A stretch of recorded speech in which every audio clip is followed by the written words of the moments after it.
മണ്ണാർക്കാട് തച്ചമ്പാറയിൽ അനധികൃത ഗ്യാസ് ശേഖരം പിടികൂടി. 35 സിലിണ്ടറുകളും ഗ്യാസ് നിറയ്ക്കാനുള്ള ഉപകരണങ്ങളുമാണ് പിടിച്ചെടുത്തത്. പിടികൂടിയത് പണിതീരാത്ത വീട്ടിൽ നിന്നും.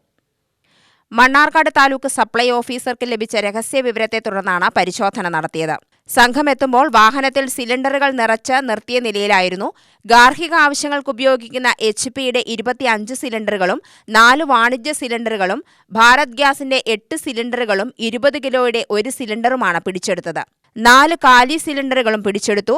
Taluk supply officer Padmini, assistant taluk supply officer Manoj Veettikkad, rationing ഇൻസ്പെക്ടർമാരായ തങ്കച്ചൻ, മുജീബ് റഹ്മാൻ, മിനി കല്ലടിക്കോട്, പോലീസ് ഇൻസ്പെക്ടർ ഷഫീർ, SI-മാരായ നൌഷാദ്, ശ്രീനിവാസൻ, SPO-മാരായ പത്മരാജൻ, രതീഷ് കുമാർ എന്നിവരുടെ നേതൃത്വത്തിലാണ് പരിശോധന നടത്തിയത്.